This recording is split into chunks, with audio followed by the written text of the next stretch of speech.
तो प्रोफेसर सचिन चतुर्वेदी जी, बहुत धन्यवाद वक्त निकालने के लिए आपका इस कार्यक्रम में और अपनी राय शुमारी के लिए। आप दोनों मेहमानों से गुजारिश की आप कुछ देर हमारे साथ बने रही, लेकिन अब हम अपने दर्शकों को लिए चलेंगे भारत मंडपम, जहां से हमारे सहयोगी आरेंद्र और ममता इस प्रोग्राम को आगे लेके चलेंगे और G20 के तमाम पहलुओं पर एनालिसिस करते हुए नजर आएंगे। Over to you Bharat Mandapam से। जी जी, बहुत बहुत धन्यवाद अजय और ऋतु। हम लोग भारत मंडपम के क्राफ्ट बाजार से इस वक्त हमारे सभी दर्शकों से मुखातिब हो रहे हैं।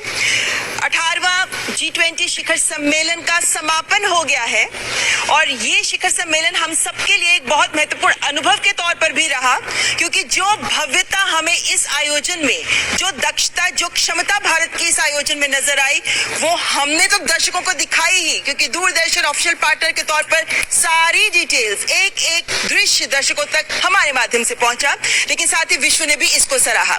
चूंकि हमने 2 दिन तक लगातार इस सभी चर्चाओं को, जो कुछ निकलकर सामने आया, घोषणा पत्र में निकलकर सामने आया, उन सबको बहुत गहराई से देखा, समझा, सुना, हम अपने दर्शकों तक लेके जाना चाहेंगे कि कुछ अनुभव, कुछ बड़ी बातें जो इस शिखर सम्मेलन के तहत सामने आई हैं। मेरे साथ मेरे सहयोगी मौजूद है। आरेंद्र, आपके साथ शुरुआत करना चाहूंगी। घोषणा पत्र के विभिन्न मंचों पर लगातार मंथन हो रहा है, चर्चाएं हो रही हैं। डीडी न्यूज के माध्यम से हमने भी न्यूज नाइट में दिखा रहे हैं हम कि कैसे कौन कौन से बड़े बिंदु निकलकर सामने आए। कौन से ऐसे बड़े बिंदु निकले थे जो एक आम जन के जीवन को प्रभावित करते नजर आएंगे, जो प्रधानमंत्री नरेंद्र मोदी का लक्ष्य भी रहा। बिल्कुल ममता, आप जो बात कह रही हैं बहुत महत्वपूर्ण। और हम अगर भारत की G20 प्रेसिडेंसी की बात करें तो पीपुल्स प्रेसिडेंसी के तौर पर इसको कहा जा सकता है, जिस बात को लगातार हमने देखा कि कैसे 50 से ज्यादा शहरों में लगातार 200 बैठकें हुई। हमने भारत की विविधता को शोकेस किया।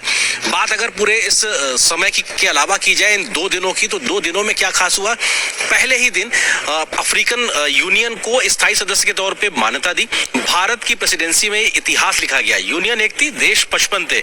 ये अपने आप में दिखा था कितना बड़ा काम हुआ, एक इतिहास। दूसरा, पहले ही दिन के पहले सत्र के समापन से पहले लीडर्स डिक्लेरेशन को लेकर सहमति बनी, उसका अडॉप्टेशन हुआ। और ये अपने आप में बताता है कि कैसे भारत की नेगोशिएशंस की जो कैपेसिटी और कैपेबिलिटीज हैं, वो कैसे हमारी क्षमता को बढ़ती हुई दिखाती हैं।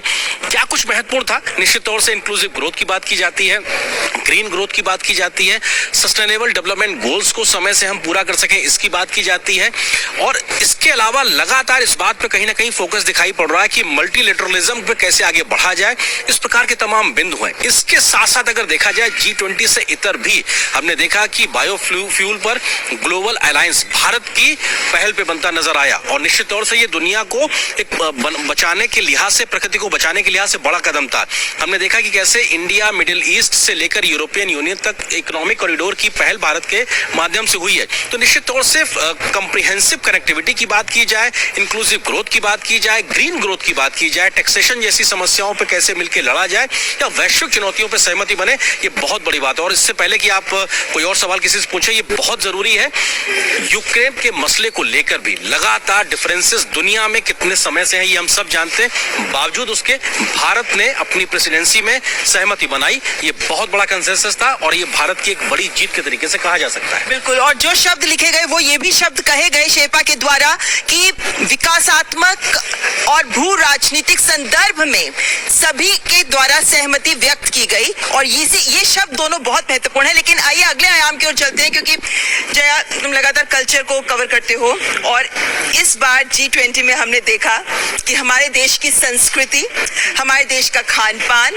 सभी रंगों में, हर स्तर पर, मतलब जब हमने अध्यक्षता ग्रहण की तब से लेकर शिखर सम्मेलन के समापन तक हमें नजर आती रही अलग अलग स्तर पर। लेकिन क्या कुछ बड़ा निकलकर सामने आया, क्या कुछ अनुभव रहे आपके? बिल्कुल, हम बताएं G20 के मंच पर संस्कृति कार्य समूह को पहली बार स्थान दिया गया और हमने देखा कि कैसे देश भर में बैठकें की गई। सतत विकास के लक्ष्य को बढ़ाने के लिए कैसे उस तक पहुंचने के लिए हम अपने सांस्कृतिक संपदा का उपयोग कर सकते हैं। एक समग्र विकास के लिए कैसे एक सांस्कृतिक रूप से एक वैश्विक नैरेटिव का निर्माण कर सकते हैं, इसकी झलक कहीं ना कहीं देखी। और तमाम विदेशी मेहमान जो यहाँ पर पहुंचे, कहीं ना कहीं हमारी संस्कृति को आत्मसात करते हुए और पूरी तरह से इसमें सराबोर नजर आए। किस तरह से हमने देखा भारत की डाइवर्सिटी डाइवर्सिटी, डेमोक्रेसी, डेमोग्राफी और यहाँ की विविधता के बारे में सुनना अलग बात है, लेकिन उसको खुद से महसूस करना, उसमें रच बस जाना, वो अलग बात है जो हमने देखा।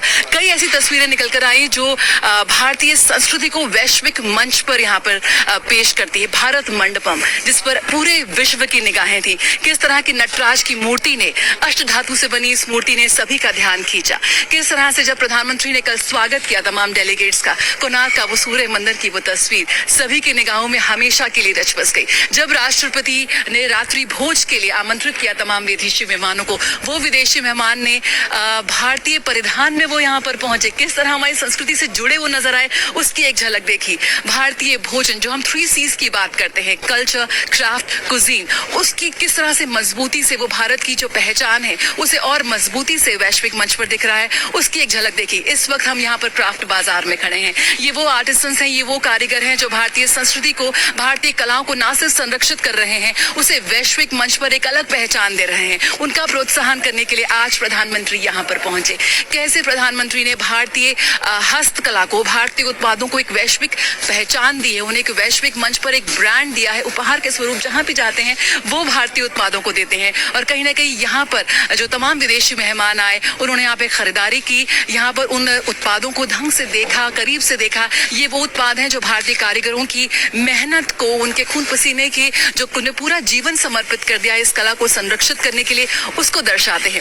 संस्कृति की हम बात करें, ये हमारी सॉफ्ट पावर है, जो कि संस्कृति जो है वो देशों को जोड़ती है। संस्कृति किस तरह से पूरे विश्व को एक सूत्र में बांध रही है, हमारी सॉफ्ट पावर है। और सबसे बड़े इसके जो प्रमुख, जो हमारे ब्रांड मास्टर, हमारा शीर्ष नेतृत्व, कैसे संस्कृति के जरिए वो पूरे विश्व में भारतीय कारीगरों को, भारतीय आर्टिसंस को, भारतीय जो सांस्कृतिक संप्रदाय है उनको लेके जा रहा है। जो हमारी सदियों पुरानी परंपरा है, वसुधैव कुटुंबकम, उसको जिस तरह से हमने देखा एक सूत्र में बांध रहता है। बिल्कुल बात सही है कहने में कि ये तो बात सही है कि हमने विदेशी मेहमानों के सामने अपनी संस्कृति प्रस्तुत की, लेकिन जिस खूबसूरती से उन नृत्यों को आगमन से लेकर, जब हम स्वागत कर रहे थे मेहमानों का, तब से लेकर अंत तक ये जो नृत्य है, ये जो हमारे लोक नृत्य है, शास्त्रीय नृत्य जिन्हें प्रस्तुत किया गया, मुझे लगता है हम सब देशवासियों के मन में भी रच बस गए हैं। लेकिन जब हम इस शिखर सम्मेलन की बात करते हैं तो 1 अर्थ 1 फैमिली 1 फ्यूचर का ये जो नारा, जो मंत्र दिया गया प्रधानमंत्री के द्वारा, उसके अलग अलग आयाम से इसको जोड़ा गया है, जिसमें आता है 1 अर्थ 1 हेल्थ भी।